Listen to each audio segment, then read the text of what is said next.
안녕하십니까. PwC 코리아 ESG 플랫폼의 강차정입니다. 오늘은 글로벌 ESG 공시 기준을 만든 ISSB 위원으로 활동하시는 백태영 교수님과 얘기를 나눠보겠습니다. 교수님 안녕하세요. 네, 안녕하세요. 반갑습니다.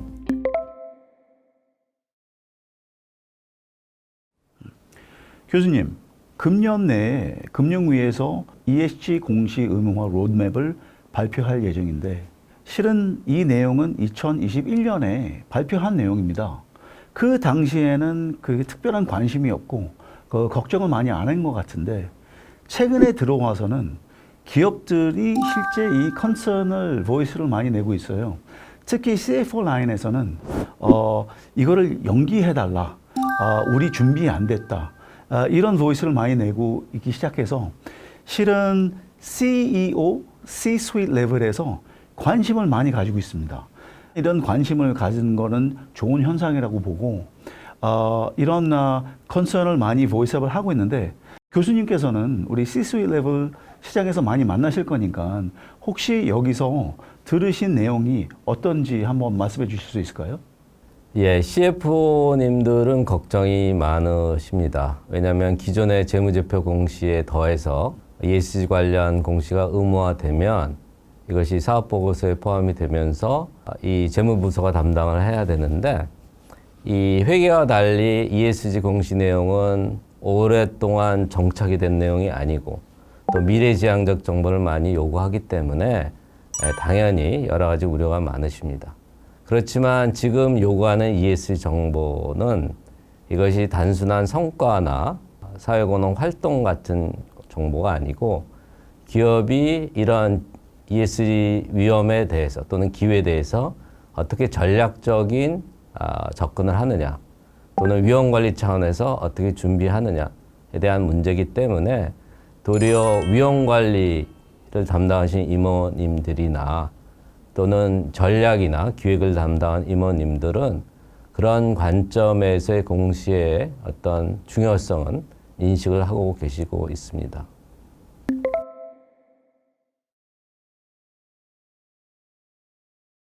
기업들 보이스를 좀 들어보면 공시 의무화됨으로써 이 부담을 좀 많이 느끼는 것 같아요.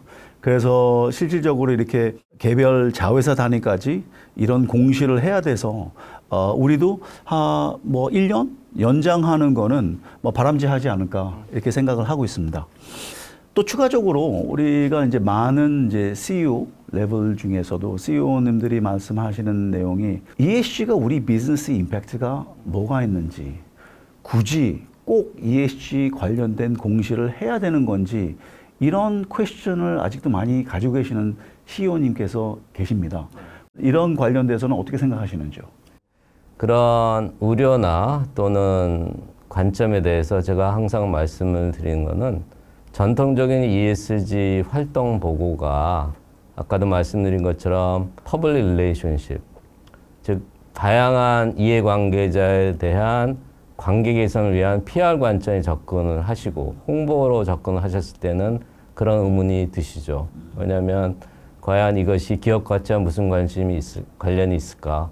기업의 어떤 재무적 성과나 또는 앞으로의 성장에 어떤 영향이 있을까에 대해서 그 중요성을 인식하기가 어려운 게 사실이었습니다. 그런데 지금 저의 움직임은 또 CFO님들이 관심을 갖게 된 이유는 사실은 ES 관련 이슈에 대해서 예를 들면 기후변화 위기라든가 이런 것들이 기업에 어떤 피해를 줄 수 있느냐라는 위험관리 차원에서 변하기 때문에 어차피 기업은 운영 위험을 관리를 해야 되는 거고 그것이 기업의 생존에 또는 또 성장의 기회도 될 수 있는 그런 이슈이기 때문에 그런 의미에서 이런 ESG 위험관리 경영, 사회공헌 경영이 아니라 관점에서의 경영의 변화, 그에 따른 공시 관점으로 이해하시면 이것이 기업 경영의 본질이다라는 이해를 하실 수 있을 것 같습니다.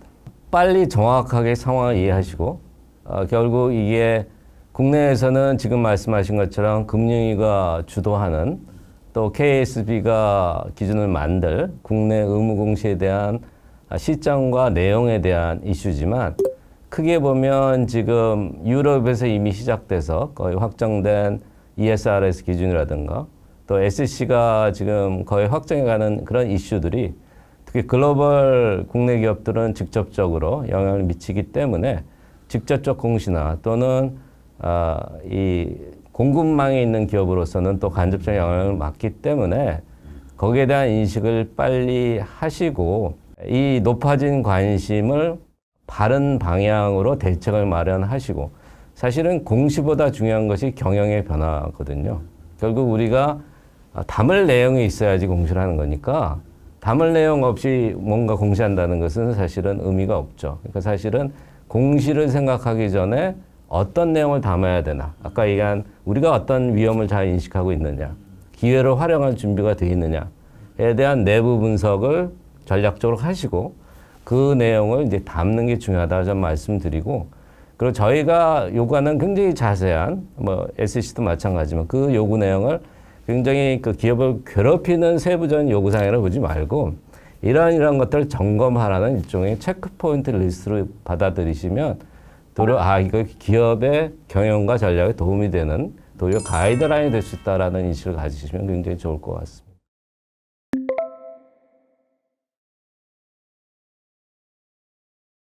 그럼 ESG 공시가 중요한데 ESG 공시에 무슨 내용을 담겨야 되나요? 굉장히 중요한 질문입니다. ESG 보고서라고 보통 통칭을 쓰면 과거의 회사의 사회적 책임 활동 또는 공헌 활동을 담았을 때는 역시 뭔가 기업이 자랑하는 내용 중심이었는데 그게 아니고 재무 중대성 관점에서 어떤 ESG 관련 위험이 존재하고 그 위험을 어떻게 관리할 거냐라는 관점에서 TCFD라는 기후변화 관련된 그 가이드라인이 나오면서 아주 좋은 틀을 만들었습니다. 그래서 4가지의 구성 요소, 핵심 요소가 있는데 첫 번째가 지배구조, 정확하면 거버넌스고요. 결국 관련 이슈를 어떻게 잘 조직 내에서 의사결정을 하느냐의 문제. 두 번째는 이 이슈에 대해서 기업이 어떻게 전략적으로 대응할 거냐라는 부분이고 세 번째는 구체적으로 어떤 관련 위험이 존재하느냐, 위험을 어떻게 찾아내고 분석하고 대비할 거냐, 기업의 총체적인 위험관리 시스템에 통합할 거냐의 문제. 마지막으로는 구체적인 지표로서 이러한 어떤 활동을 어떻게 측정해서 매년 비교할 거냐라는 지표와 또 목표를 세워서 그 목표를 해마다 달성해 나가는 부분. 그래서 4가지 구성 요소가 이 재무주용성 관점에서는 IASSB도 그렇고 또 미국의 기준도 SC도 그걸 따르고 있고 아마 한국 기준도 그 틀을 갈 거라고 저희는 믿고 있습니다. 그리고 한국 정부도 이제 한국 기준을 준비 중인데 한국 기준이 IS 기준에 많이 기초를 둘 것 같아서 이 4가지 구조를 그대로 활용할 가능성이 상당히 높습니다. 오늘은 ISSB 보드 멤버이신 백태영 교수님과 ESG 공시 관련돼서 얘기를 나눴습니다. 교수님, 마지막으로 혹시 우리 여러분들한테 말씀하실 내용이 있으시나요? 기업 환경이 여러 가지 요인에서 급변하고 있는데 아마 이 3년 사이에 ESG 이슈에 대한 어떤 사회적 관심이나 또는 규제 당국의 움직임이 굉장히 큰 변화를 일으켰습니다. 앞으로 3년은 더 큰 변화와 빠른 변화가 예상이 됩니다. 그래서 제가 부탁드리고 싶은 것은 우리 기업이 또 한국 경제가 잘 되기 위해서는 이 중요한 이슈에 대해서 기업이 전략적으로 빠르게 준비하시고 대응하는 것이 여러분의 기업과 또 한국 경제에 굉장히 중요한 어떤 이슈가 될 것이고 중요한 시점이다라는 것을 다시 한번 강조하고 싶습니다. 교수님, 오늘 시간 내주셔서 감사드립니다. 네, 감사합니다.